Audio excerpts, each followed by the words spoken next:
오늘 이 시간에는 마태복음 3장 13절 이하의 말씀을 가지고 성령과 불로라는 제목으로 잠시 말씀을 증거하도록 하겠습니다.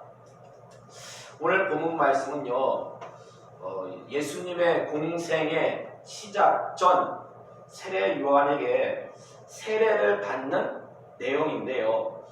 좀 올라가서 11절 말씀 볼까요? 11절 말씀 함께 분도하겠습니다. 시작. 나는 너희로 회개하게 하기 위하여 물로 세례를 베풀거니와 내 뒤에 오시는 이는 나보다 능력이 많으시니 나는 그의 신을 들기도 감당하지 못하겠노라. 그는 성령과 불로 너희에게 세례를 베푸실 것이요. 아멘.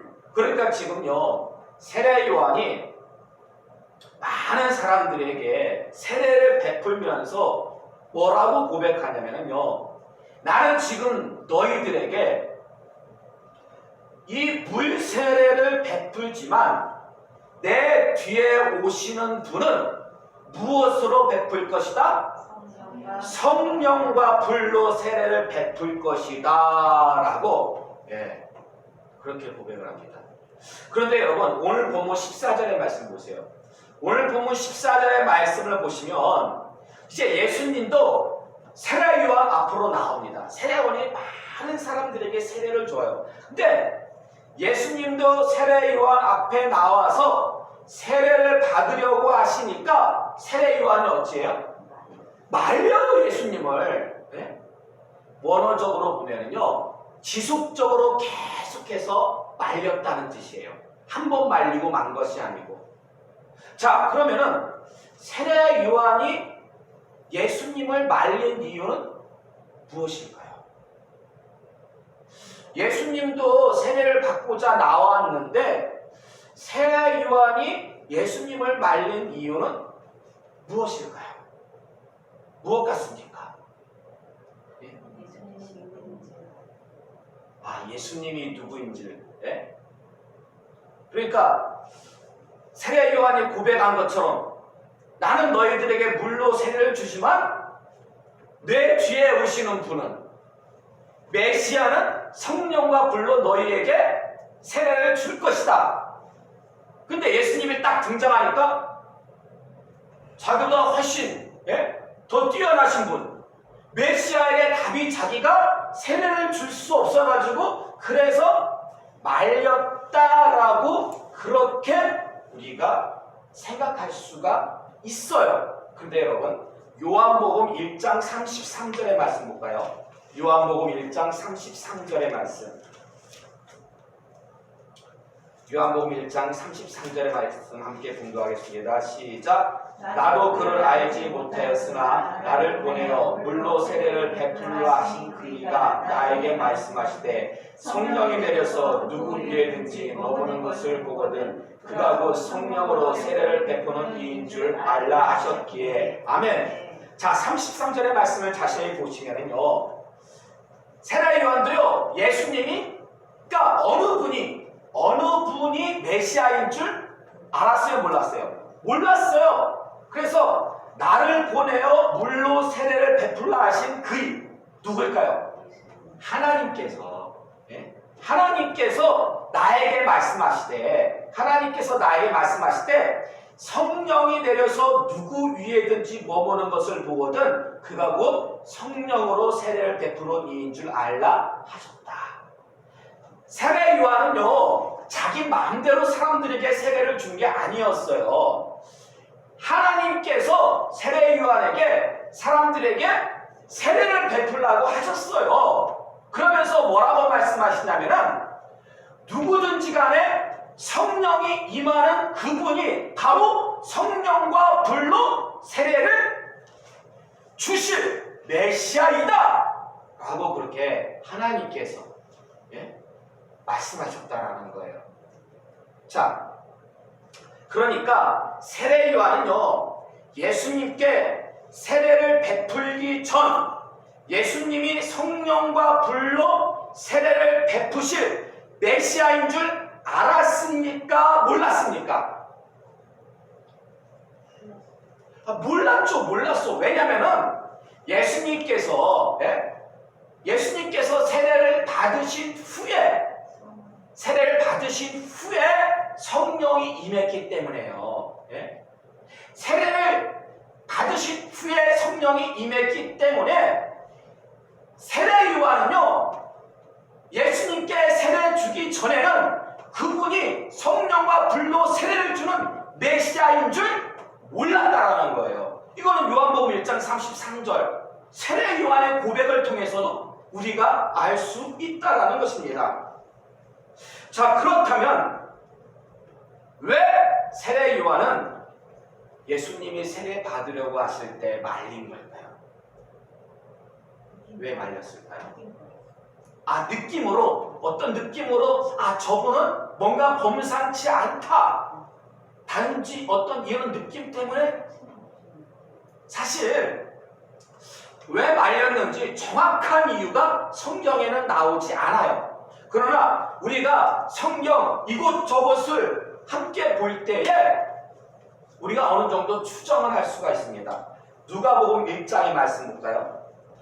마태, 마가, 누가복음 1장 41절에서 44절의 말씀입니다. 누가복음 1장 41절에서 44절의 말씀 교도할게요. 엘리사벳이 마리아가 무난함을 들으매 아이가 복중에서 뛰노는지라. 엘리사벳이 성령의 충만함을 받아 큰 소리로 불러 이르되 여자님이 내가 복이 있으며 내 태중의 아이도 복이 있도다. 내 주의 어머니가 내게 나오니 이 어찌된 일인가. 보라, 내 무난하는 소리가 내 귀에 들릴 때에 아이가 내 복중에서 기쁨으로 뛰놀았도다. 아멘. 그러니까요, 30년 전에 그 예수님의 모친 누구예요?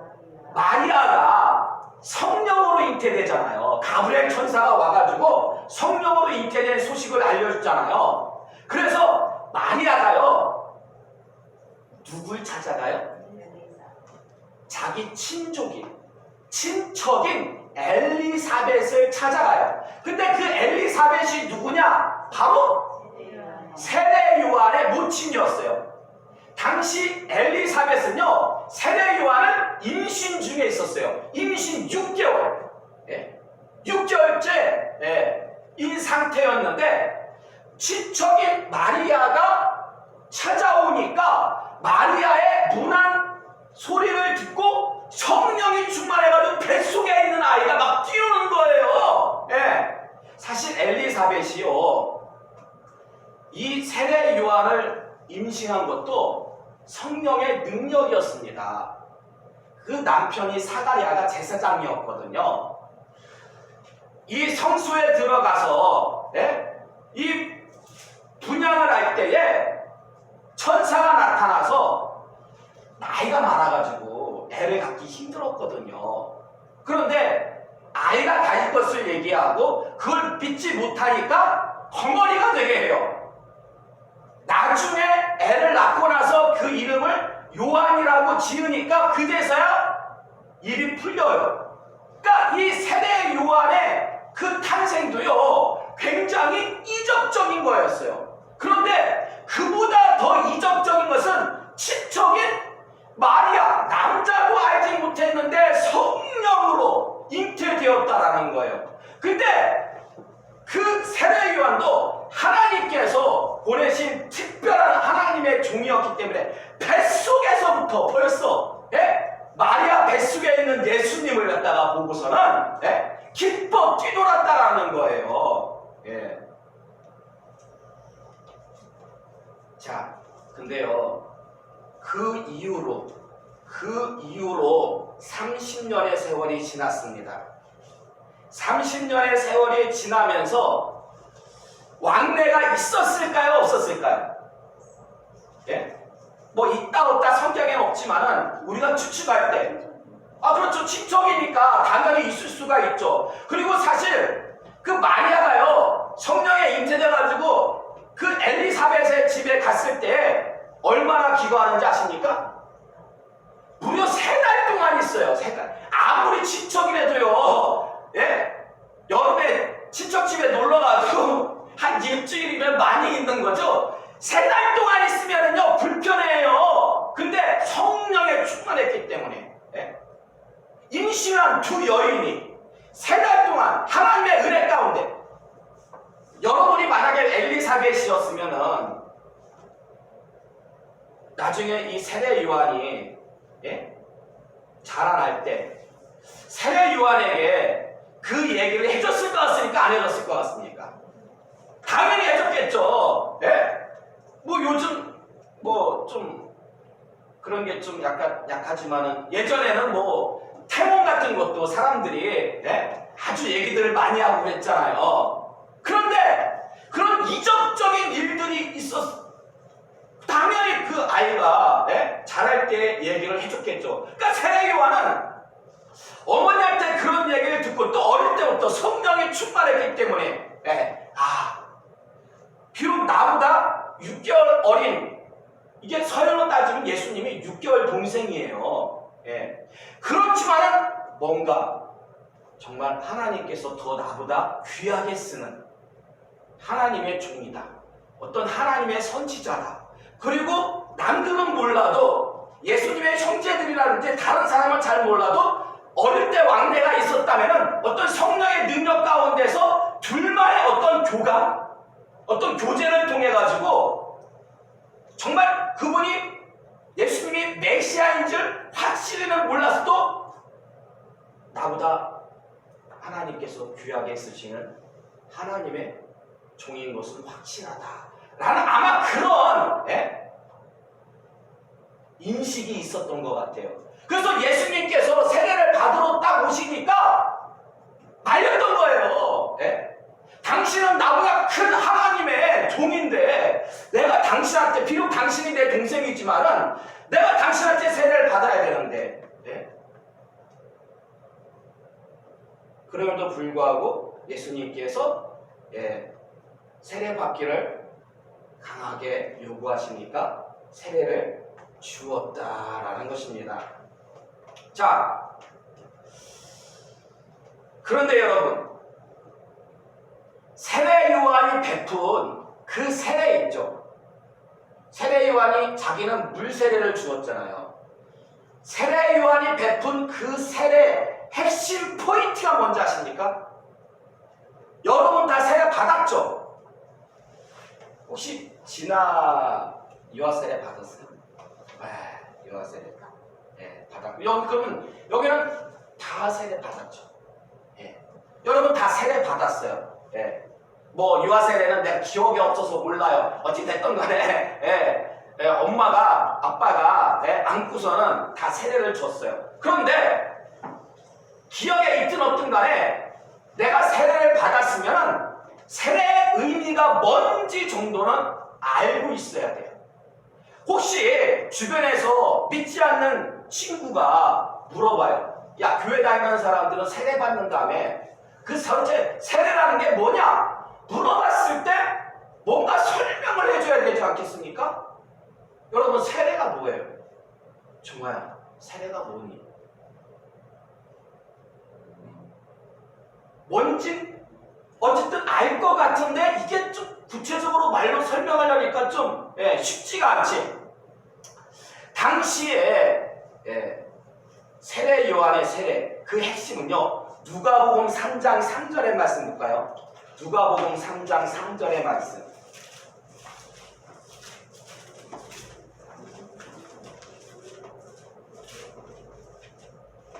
누가복음 3장 3절의 말씀 함께 공부하겠습니다. 시작. 요한이 요단강 부근 각처에 와서 죄 사함을 받게 하는 회개의 세례를 전파하니. 아멘. 그러니까요, 세례 요한이 베푼 세례는요, 어떤 세례였냐? 한마디로 얘기해가지고 죄 사함의 세례였어요. 죄 사함. 물론 무엇이 동반돼야 되는? 회개 없이는 죄 사함이 없는 거예요.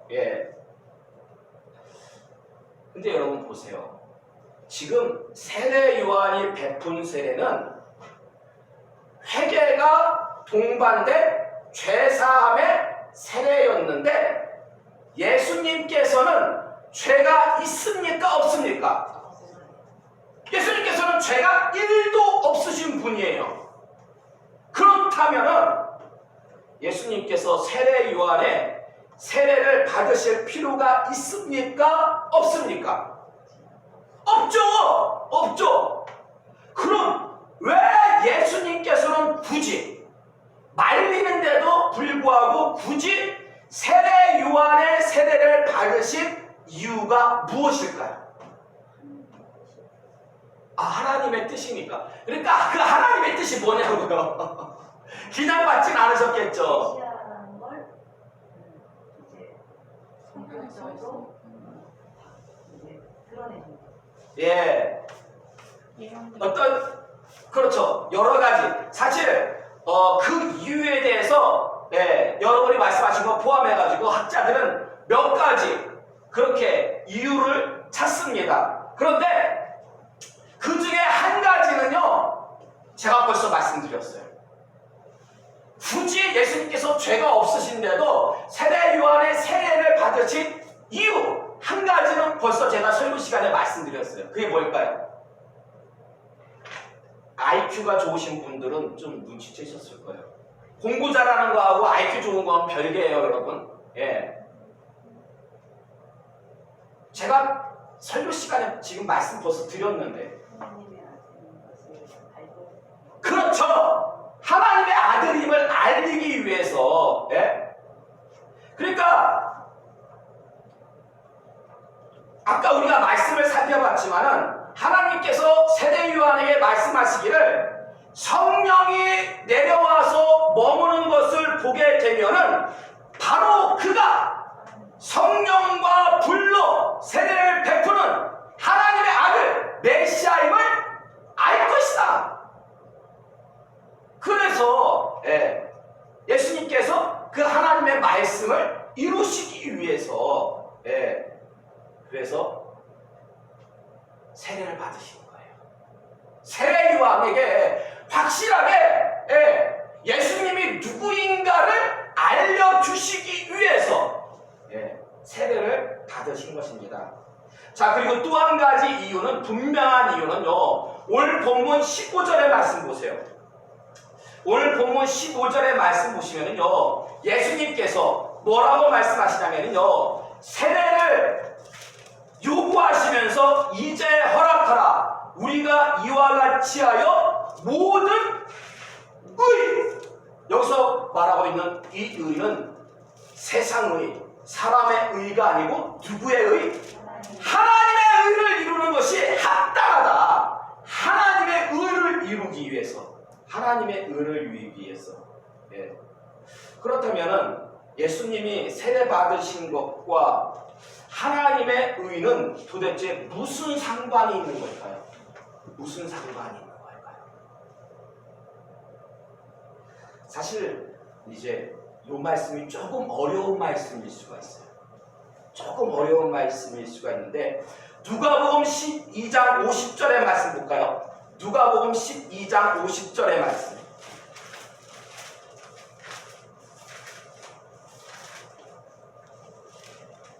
자, 누가복음 12장 50절의 말씀 보시면 함께 봉독하겠습니다. 시작. 나는 받을 세례가 있으니 그것이 이루어지기까지 나의 답답함이 어떠하겠느냐. 아멘. 자, 지금 누가 하시는 말씀이에요? 예수님이 하신 말씀이죠. 근데 지금 예수님께서 뭐라고 말씀하시냐면, 세례를 받았다 아니면 받을 세례가 있다? 아니, 예수님 세례 받았잖아요. 공생이 시작하기 전에 세례 요한으로부터. 근데 무슨 또 받을 세례가 있다는 게 도대체 무슨 말씀이에요? 여기서 자, 일단 그건 떠나서 여기서 예수님이 말씀하고 있는 받을 세례, 요거는 뭐냐? 바로 십자가 대속 죽음을 의미합니다. 십자가 대속 죽음을 의미해요. 그러니까 예수님의 세례는요, 예수님의 세례는 무엇과 연관이 있다? 십자가 대속과 연관이 있다라는 것입니다. 그렇다면 십자가 그 대속 죽음과 예수님이 받으신 그 세례, 도대체 어떤 연관이 있는 걸까요? 여러분 혹시 전가, 전가라는 말을 들어보셨어요? 전가. 전과 아니고 어릴 때 두꺼운 그 전과 아니고 전가. 뭡니까? 넘기는 거죠. 넘기는 거. 죄의 전가라는 말 들어보셨어요? 죄의 전가. 이게 구약시대 때 하나님 앞에 죄를 지으면요 속죄해야 돼요. 온 이스라엘이 속죄해야 되고 개인이 속죄해야 되고, 예, 제사장도 죄를 지으면 속죄를 갖다가 하나님께 해야 돼요. 근데 그때 속죄하는 방법이 있어요. 어떻게 속죄를 해요? 그렇죠. 제물을 가져와서 하나님 앞에 바쳐요. 하나님 앞에 바치는데 절차가 있어요. 어떤 절차가 있냐? 소나 염소나 양을 가지고 와요. 소나 염소나 양을 가지고 와가지고 그 머리 위에 뭐예요? 그 머리 위에 안수예요. 누가 안수해요? 자기가 해요? 제사장이에요? 자기가 해요. 자기가 죄 졌는데 왜 제사장이 해요? 물론 온 이스라엘의 죄를 위해서 속죄일 날, 네? 온 이스라엘의 죄를 속죄할 때는 대표로 제사장이 하지만은, 그러나 이제 개인이 범죄했을 때는 형편에 따라 가지고 소나 염소나 양을 가지고 와서 죄 지은 사람이 그 머리에 안고 안수를 합니다. 그러면 나의 죄가 누구에게로 가요? 그 제물에게로 가요.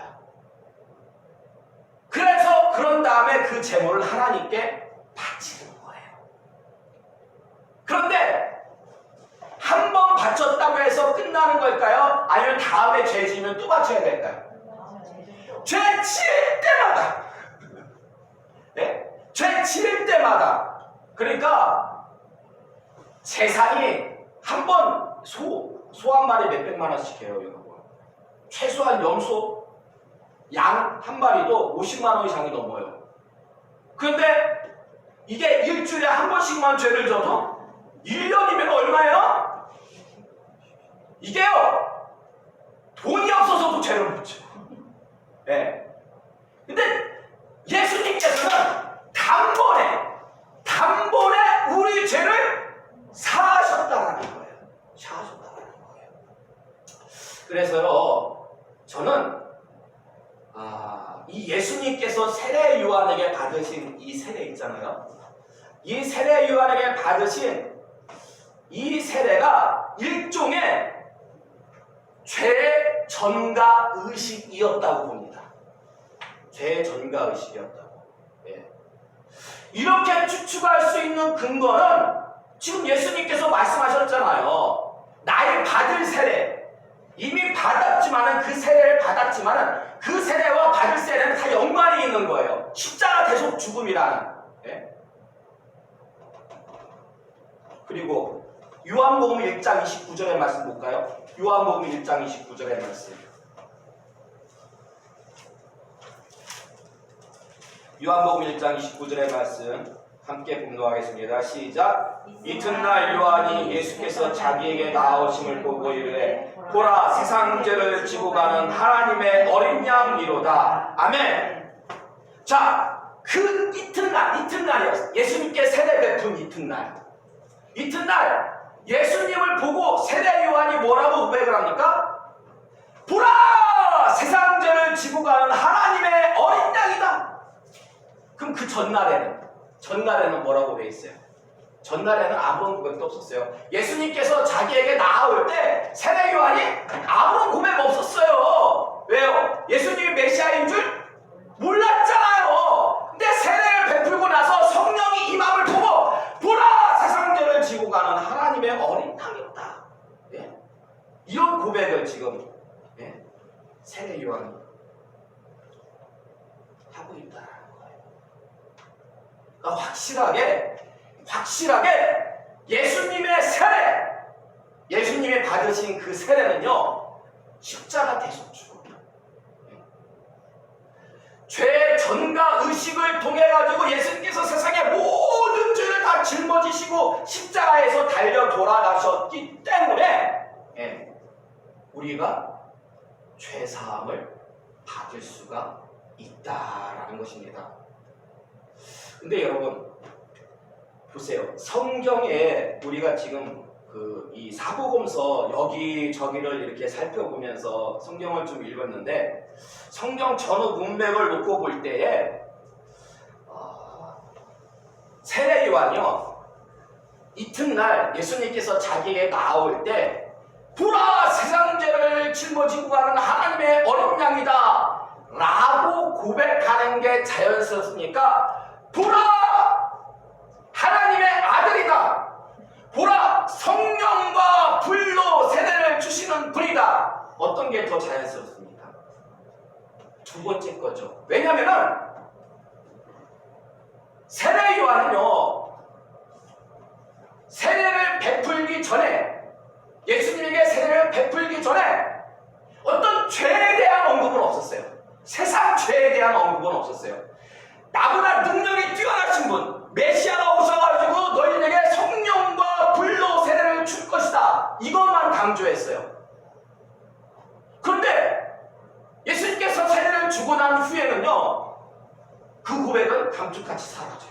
성령과 불로 세례를 주시는 분이다 라고 하지 않고 갑자기 세상 죄를 지고 가는 어린 양이다 이렇게 고백을 하는 거예요. 한 번도 언급하지 않았던 그 내용을 고백하고 있는 거예요. 왜 갑자기 이렇게 고백하는 걸까요? 왜? 간단해요. 더 중요하기 때문에.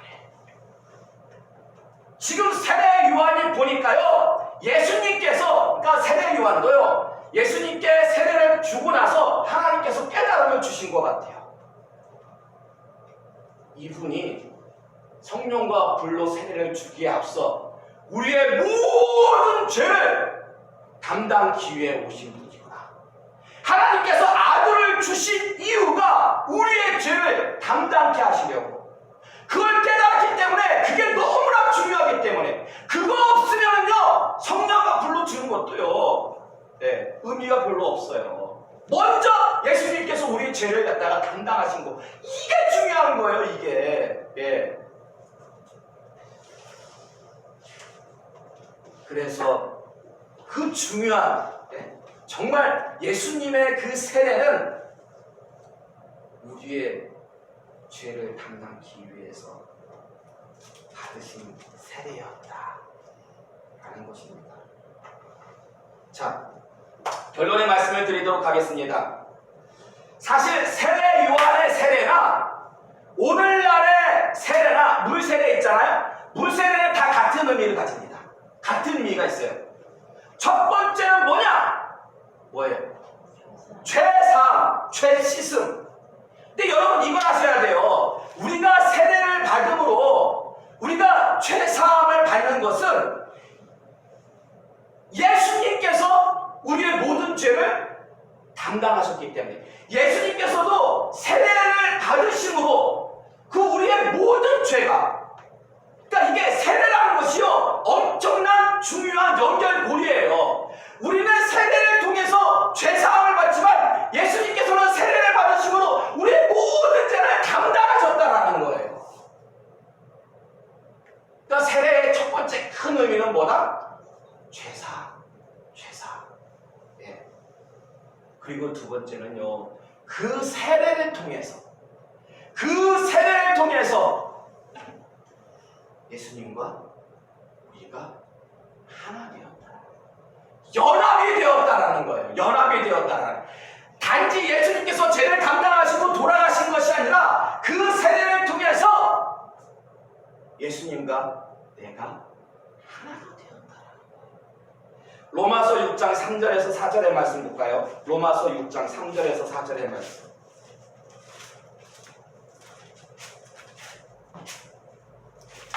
로마서 6장 3절에서 4절의 말씀 교도할게요. 무릇 그리스도 예수와 합하여 세례를 받은 우리는 그의 죽으심과 합하여 세례를 받은 줄을 알지 못하느냐? 그러므로 우리가 그의 죽으심과 합하여 세례를 받음으로 그와 함께 장사되었나니 이는 아버지의 영광으로 말미암아 그리스도를 죽은 자 가운데서 살리신 것 같이 우리로 또한 새 생명 가운데서 행하게 하려 하니라. 아멘. 그러니까요 세례라는 것은요 그 그리스도와 합하여 세례를 받은 우리는 그의 죽으심과 합하여, 이게 무슨 말씀이냐면요, 세례를 받음으로 우리는요 죄에 대하여 죽는 거예요. 죄에 대하여 죽고 누구에 대하여 산다? 하나님에 대하여 사는 거예요. 하나님에 대하여 사는 거예요. 우리 힘 가지고는 도저히 하나님 앞에 살 수가 없어요. 세례를 받음으로 예수님께서 우리의 죄를 담당하시고 우리와 연합함으로 그 예수님을 의지하여서 우리가 하나님에 대하여 사는 거예요. 그래서 밑에 11절 보세요. 밑에 11절. 6장 11절 함께 봉독하겠습니다. 시작. 이와 같이 너희도 너희 자신을 죄에 대하여는 죽은 자요 그리스도 예수 안에 하나님께 대하여는 살아있는 자로 여길지어다. 아멘. 이제 세례를 받은 자들은요 예수님과 연합해서 죄에 대해서는 죽었고 하나님에 대해서는 살아있는 자가 되었어요. 자, 그러면 여러분 세례가 뭐냐고 친구들이 묻는다면은 최소한 두 가지는 얘기를 해주세요. 세례라는 것은 죄 사함과 죄 씻음과 연합이다. 예수 그리스도께서 내 죄를 담당하셨기 때문에 내가 죄 사함을 받았고 예수 그리스도와 연합이 되었기 때문에 하나님에 대하여 내가 사는 것이 바로 세례다. 여러분 그 귀한 것을 선물로 받았어요. 선물로 받았기 때문에 이제 여러분은 오직 죄에 대하여 죽고 하나님에 대하여 살아야 되는데 여러분 그게 쉬워요, 어려워요? 쉬워요, 어려워요? 어렵죠? 근데 쉬운 방법이 있어요. 쉬운 방법이. 그게 뭐냐? 보세요. 세례 요한이 보라 세상 죄를 지고 하나님의 어린 양 이루다 라고 고백하기 전에 메시아에 대해서 뭐라고 설명했습니까? 성령과 불로 내 뒤에 오시는 분은 나보다 능력이 훨씬 더 많아서 그분은 성령과 불로 너희에게 세례를 줄 것이다. 성령과 불, 즉 성령 충만함을 받으면, 성령의 충만함을 받으면 여러분 하나님에 대하여 살 수가 있습니다. 사실 이것이요 제 10번째 감사 기도 제목이에요. 제 10번째 감사 기도 제목. 손영원 목사님이 두 아들을 잃은 후에 장례식장에서 10개의 감사 기도 제목을 고백했잖아요. 저도 지금 도저히 감사할 수 없는 그런 상황 가운데에서 제가 10가지 기도 제목을, 감사 기도 제목을 여러분에게 고백했잖아요. 그 마지막이 뭐냐? 바로 이거예요. 제가요 지금 저에게 직면한 그 문제들 이렇게 요약해보니까 크게 두 가지예요. 첫 번째는 사역적인 문제, 두 번째는 가정적인 문제. 그런데 여러분 이 사역적인 문제하고 가정적인 문제를 동시에 해결하는 키가 있더라고요. 키가 있어요. 그 키가 뭘까요? 성령 충만. 성령 충만. 이걸 모르면 사역적으로 거기에 맞는 키를 찾으려고 하고 가정적으로 해결되는 키를 찾으려고 하고 분주할 텐데 그게 아니더라고요. 성령이 충만하면요 그 모든 문제가 해결이 돼요. 성령이 충만하는 것. 여러분 인생 가운데, 가정 가운데, 사업장 가운데 아니면 주변 사람들과의 관계 속에서 여러 가지 문제들이 있죠. 그 모든 문제도요 성령 충만하면 다 해결이 됩니다. 근데 여러분 성령 충만은 어떻게 받습니까? 기도하는 자에게 하나님께서 좋은 것을 주신다고 했잖아요. 구하는 자에게 그 좋은 게 뭐예요? 성령이잖아요. 성령. 기도하시기 바랍니다.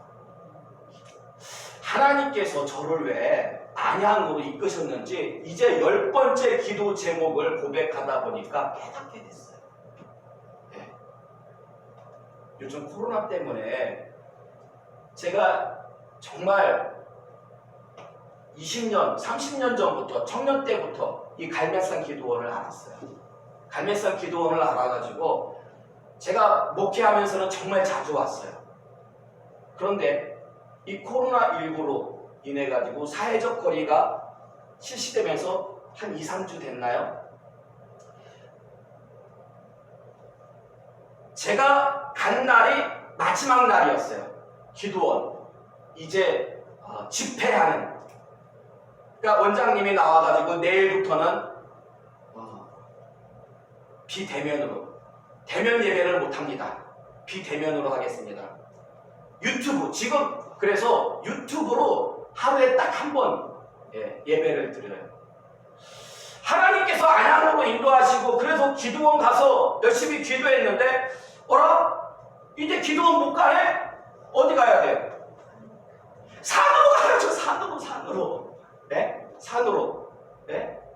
진짜 산으로. 하나님께서 산으로 보내시더라고요. 산으로. 기도하러. 네? 또 산에 가가지고 또 거기서 기도하는 목회자들을 만나게 하시고, 네?